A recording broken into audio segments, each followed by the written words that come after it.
Hello students. In the ongoing series of online classes, let us today read another chapter, chapter number 2, Nelson Mandela, Long Walk to Freedom. So, before you read the chapter, some exercise has been given here, and one activity has also been given here. So, you have to do this activity. Now, let us start the chapter. This is the beginning of the chapter. Now, the beginning paragraphs, the starting paragraphs gives us introduction about the inauguration. Inauguration means inauguration of what? You may say that swearing in ceremony of Nelson Mandela as president. Swearing in ceremony of Nelson Mandela as president of Africa. So here it is written that 10th May dawned bright and clear. For the past few days, I had been pleasantly besieged by dignitaries and world leaders who were coming to pay their respect before the inauguration, means swearing in ceremony. The inauguration would be the largest gathering ever of international leaders on South African soil. The ceremony, which ceremony? Swearing in ceremony, took place in the lovely sandstone amphitheatre formed by the Union buildings in Pretoria. For decades, this had been the seat of white supremacy, and now it was the site of a rainbow gathering of different colors and nations for the installation of South Africa's first democratic non-racial government. Now, on that day, when the swearing in ceremony was taking place, so Nelson Mandela was accompanied by his daughter Zinani. So on the podium first, Mr. de Klerk was sworn in as the second deputy president. Then Mr. Thabo Mbeki was sworn in as the first deputy president, and after him Mr. Mandela was sworn in as the president of Africa, and he pledged to obey and uphold the constitution. This is picture of Mr. Mandela. And to devote myself to the well-being of the republic and to its people. To the assembled guests and the watching world, I said. Now this is a part of his speech. So he said, today all of us do by our presence confer glory and hope to newborn liberty out of the experience of an extraordinary human disaster that lasted too long. What was the disaster? Means what was the disaster? The disaster was African people were slaves. The slavery was the disaster, and they were dependent. Britishers used to rule over their country. That was the disaster. So after the disaster that lasted too long, must be born a society of which all humanity will be proud. Further he says, we who were outlaws not so long ago have today been given the rare privilege to be host to nations of the world on our own soil. We thank all of our distinguished international guests for having come to take possession with the people of our country of what is, after all, a common victory for justice, for peace, and for human dignity. We have at last achieved our political emancipation. We pledge ourselves to liberate all our people from the continuing bondage of poverty, deprivation, suffering, gender and other discrimination. Never, never and never again shall it be that this beautiful land will again experience the oppression of one by another. The sun shall never set on so glorious a human achievement.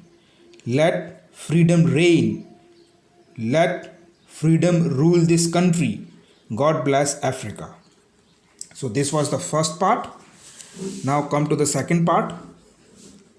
Now, in the second part, when the swearing in ceremony had taken place, after that, what happened? A display of uh, military and defense power of Africa took place. Now it is written a few moments later, we all lifted our eyes in awe as a spectacular array of South African jets, helicopters, and troops carriers roared in perfect formation over the Union buildings.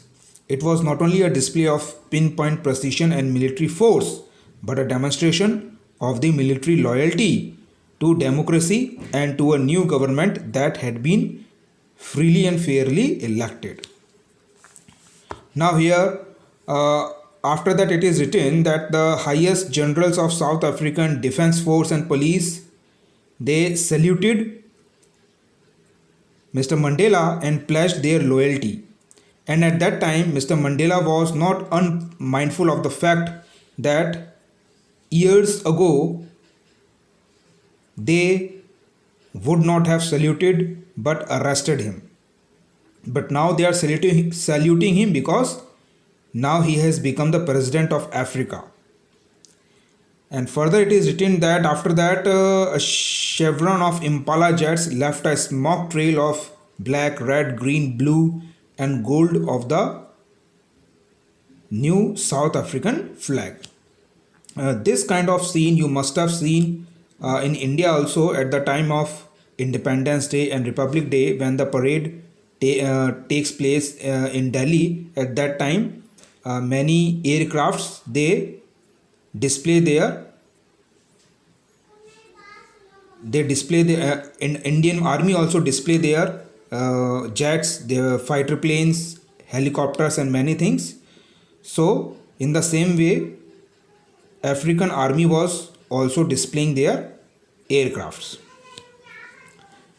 Now further it is written, now in this paragraph it is said that after that national anthems were sung there, and two national anthems were sung, one for the white people, one for the black people. But now the scenario was totally changed, and they did not hate one another's national anthem, and soon they will learn that and soon they will learn them by heart. So Mr. Mandela is hopeful for that. Now further it is written, on the day of inauguration I was overwhelmed with a sense of history. In the first decade of the 20th century, and after a few years after the bitter Anglo-Boer War and before his own birth, what happened? The white-skinned peoples of South Africa patched up their differences and erected a system of racial domination against the dark-skinned people of their own land. So the white-skinned people united and they started to rule dark-skinned people. The structure they created formed the basis of one of the harshest, most inhuman societies in the world has ever known. And students, you must have also heard that when Gandhiji was in South Africa, so he was thrown out of the train. Why? Because white people, they think that Gandhiji was a dark skinned people, and discrimination was there between the white skinned people and black skinned people. So that is why they threw Gandhiji out of the coach which was reserved for white skinned people, for English people. So this kind of discrimination was prevalent there at that time, and it was followed very strictly.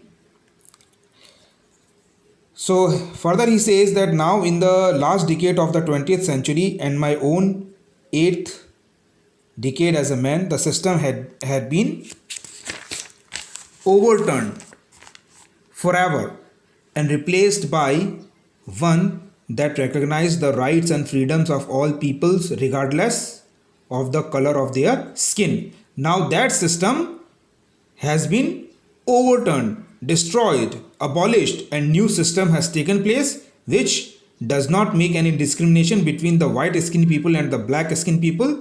They treat both the people same. There is no discrimination between them. Now further it is written that that day had come about through the unimaginable sacrifices of thousands of my people. Here Mr. Mandela highlights that this day has come only due to the sacrifice of so many people. If those people had not sacrificed their lives, this day would not have come. So he says that people whose suffering and courage can never be counted or repaid. I felt that day, as I have on so many other days, that I was simply the sum of all those African patriots who had gone before me. That long and noble line ended and now began again with me. I was pained that I was not able to thank them and that they were not able to see what their sacrifices has wrought, what their sacrifices has done or achieved. The policy of apartheid created a deep and lasting wound in my country and my people. Policy of apartheid means discrimination between the races is apartheid. All of us will spend many years, if not generations, recovering from that profound hurt. Further, he says that but the decades of oppression and brutality had another unintended effect, and that was it produced the Oliver Thambos, the Walter Sislas, the Chief Luthullius, and Yusuf Deduz, and Bram Fisher, and Robert Sobukwas of our time. Man of such extraordinary courage, wisdom, and generosity that their like may never be known again. Now further, Mr. Mandela says that perhaps it requires such depth of operation to create such heights of character. See what he has said. Perhaps it requires such depth of operation to create such heights of character. Mr. Mandela says that my country is rich in the minerals and the gems that lie beneath its soils, but I have always known that its greatest wealth is its people, finer and truer than the purest diamonds. So he is so proud of the people of Africa. It is from these comrades in the struggle that I learn the meaning of courage. Time and again I have seen men and women risk and give their lives for an idea. I have seen men stand up to attacks and tortures without breaking, showing a strength and resilience that defies the imagination. I learned that courage was not the absence of fear. Now here Mr. Mandela explains that what is courage? Courage is not absence of fear, but the triumph over it, the victory over it. The brave man is not one who does not feel afraid, who is not scared of somebody or something, but the one who conquers that fear. So that is a brave man. Now here it is written that no one is born hating another person because of the color of his skin or his background or his religion. People must learn to hate, and if they can learn to hate, they can be taught to love, for love comes more naturally to the human heart than its opposite. Even the grimmest times in prison, when my comrades and I were pushed to our limits, I would see a glimmer of humanity in one of the guards, perhaps just for a second, but it was enough to reassure me and keep me going. Man's goodness is a flame that can be hidden but never extinguished. See the optimism, the level of optimism, the degree of optimism shown by Mr. Mandela here. He says that man's goodness is a flame that can be hidden but that cannot be extinguished. That flame cannot be put out, cannot be extinguished, though it can be hidden for some time. So, this is the optimism of Mr. Mandela. Now, come to the next part. Further, Mandela says that in life, every man has two obligations. And what are those two obligations? First, obligation to his family, to his parents, to his wife, and children. And he has an obligation to his people, to his community, and to his country. In a civil and human society, each man is able to fulfill those obligations according to his own inclination and abilities.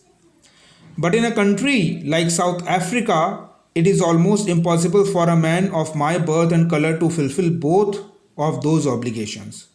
In South Africa, a man of color who attempted to live as a human being was punished and isolated. In South Africa, a man who tried to fulfill his duty to his people was inevitably ripped from his family and his home and was forced to live a life apart, a twilight existence of secrecy and rebellion. I did not in the beginning choose to place my people above my family, but in attempting to serve my people, I found that I was prevented from fulfilling my obligation as a son, a brother, a father, and a husband. Means when Mr. Mandela started to serve his people, serve his community, serve his country, he was not able to serve his family. He was not able to fulfill the obligation towards his family. Now, further, it is written that I was not born with a hunger to be free. I was born free, free in every way that I could know. Free to run in the fields near my mother's hut, free to swim in the clear stream that ran through my village, free to roast mealies under the stars and ride the broad backs of slow moving bulls. As long as I obeyed my father and abided by the customs of my tribe, I was not troubled by the laws of man or God. It was only when I began to learn that my boyhood freedom was an illusion, when I discovered as a young man that my freedom had already been taken from me, that I began to hunger for it. At first, as a student, I wanted freedom only for myself, the transitory freedom of being able to stay out at night, read what I pleased, and go where I chose.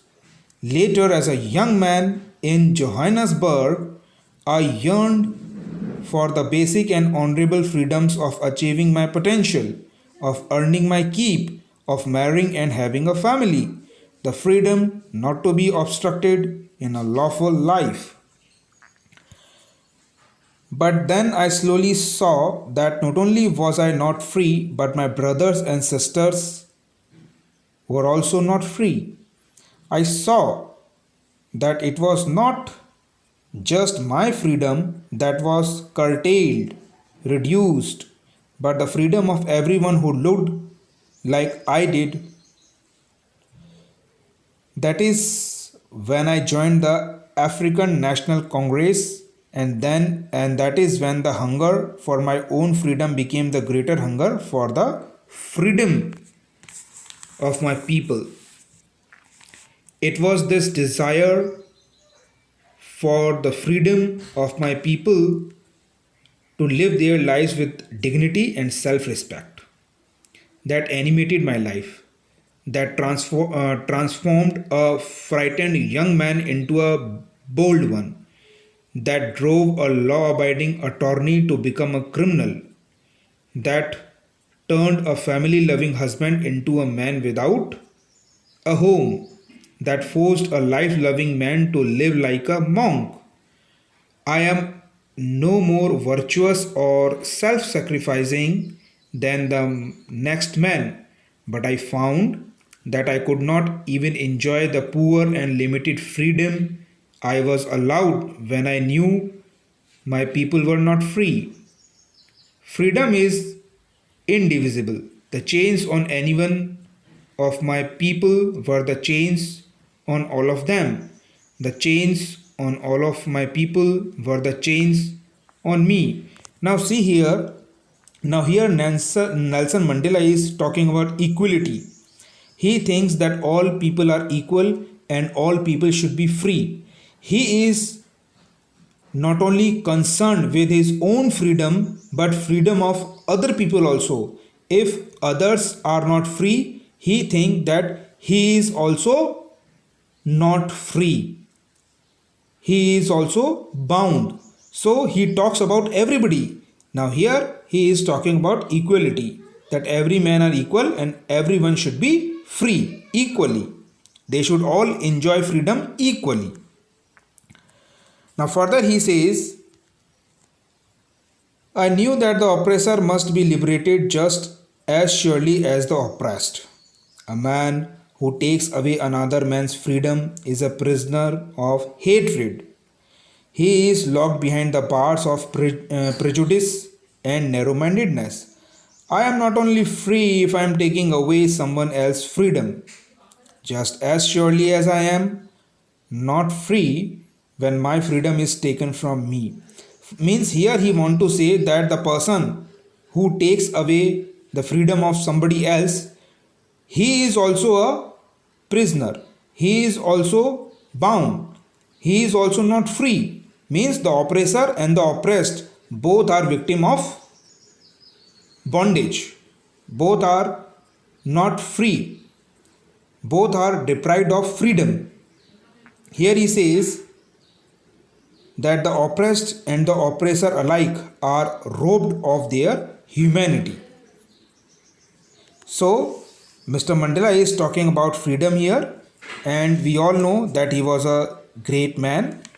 And this completes the chapter here, and I hope that you have understood the chapter very well. Still you have some problem, any query, you may talk to me. So thank you, students.